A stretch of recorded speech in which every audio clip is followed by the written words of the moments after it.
Hey, what's going on, everybody? This is Tyrone back with Tech Life. And here I have a great article for you guys from T-Mobile's newsroom. I'll leave a link to it in the description so you guys may check it out. So in order for T-Mobile to make any headwinds as it comes to first responders, government agencies, and just businesses in general, they have to start launching. For one, they have to start matching any of the services that the competition offers to the first responders, businesses, and government agencies. And just something, and I don't want to be too, sound too simple or basic, but in some cases, they just have to offer network. They just have to offer services. In some of these areas, they might not have, they might lack coverage. They might lack capacity and coverage on some of the military bases. So for T-Mobile, it gets sometimes as basic and as simple as that. In order for them to grow, to take share, they have to, in some cases, like, for example, for my area, the military base here locally, Fort Bliss, T-Mobile lagged behind the competition for years. They did not have adequate services and capacity across the base until now. They fixed that. But for T-Mobile, in that case, for them to grow, it does get sometimes as basic and as simple as just having to offer services and coverage. But also, they must also offer the other services that the providers may be offering to those businesses, first responders, and agencies. And in some cases, for T-Mobile to make headwinds and to grow their brand and take some share, they also must offer some innovative and some new things that the others might not be offering. So T-Mobile launches mission-critical push-to-talk. Real-time secure communication is about to get easier for first responders, government agencies, and businesses on the country's largest 5G network. T-Mobile is taking push-to-talk to new levels with the introduction of T-Mobile's mission-critical push-to-talk, MCPTT, a new addition to T-Mobile's Direct Connect product portfolio. T-Mobile's MCPTT is integrated with the Motorola Solutions Critical Connect services to make it easier than ever for agencies and businesses to get redundancy, resiliency, and end-to-end encryption with secure messaging, emergency alerts, ambient listening, and role-based management. So I'll leave the article in the description for you guys to check out the rest. There's lots of stuff. There's administrative workflow efficiencies, always on wireless priority, and greater collaborations, greater situational awareness. There's lots of stuff in here, so you guys check that out. So this is what T-Mobile will have to continue to do in order to gain share.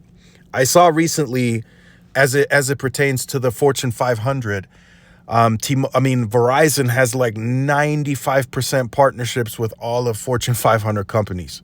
That's a huge name and brand and staple when it comes to Fortune 500. All they know is Verizon. If you look at the percentage, and it might be higher, it might be 99%, but I think I saw somewhere 95% of Fortune 500 companies partner with Verizon. That's huge.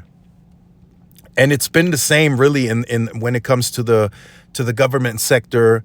I'm sure that percentage is high there. As it comes to first responders, before FirstNet, everyone was really just Verizon. So that's why T-Mobile names Verizon as their benchmark competitor, because by perception, mindshare, Verizon is just always the go-to for everything. If someone opens a new business or whatever, their go-to, all they hear is Verizon. So that's automatically who they go with when it comes to the wireless services. But being now that T-Mobile is still focused largely as a pure wireless play, they haven't really officially announced any steps that they're taking to the wireline side. Although we got rumors going around and we got some news that are reporting that. We haven't really seen that come to fruition publicly, so we're still waiting on that from T-Mobile.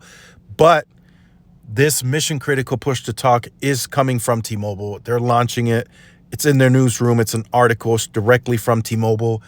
And that's a step in the right direction for them to try and get first responder agencies, government agencies, and other businesses to join T-Mobile. That's their main goal. They want to get to 20% business share by 2025. At current win rates, they get there easily, according to them. But then you want to go beyond 20%. And that's when you go beyond 20%, that's when you start cutting into Verizon's big share, right? They're big Fortune 500 share. That's when you start getting cutting into the first responder share. You start cutting into the government agency share, and that's when you really start seeing, okay, is Verizon going to fight back? Are they going to get competitive, or are they just going to start letting T-Mobile take these accounts?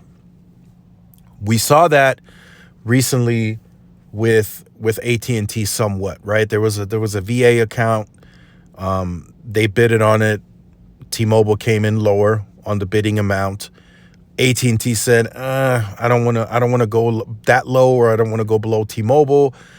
So Stankey came out publicly and said, we kind of let that account go because it just financially and didn't make sense for us to keep that account from a return on investment. So they let T-Mobile have those lines. So that's competitive, right? T-Mobile came in lower. They competed. AT&T didn't want to compete back. So we might see some of that here in the short term to midterm, where Verizon might be like, if T-Mobile's going to go that low, we're not going to fight back. We're just going to let them have it. So that's something to look out for. Let me know your thoughts on this. Let me know if you remember the push to talk from Nextel. Yeah, let us know in the comments. Like, share, subscribe if you are new. Follow my social media outlets. This is Tyrone with Tech Life. See y'all in the next one. Peace.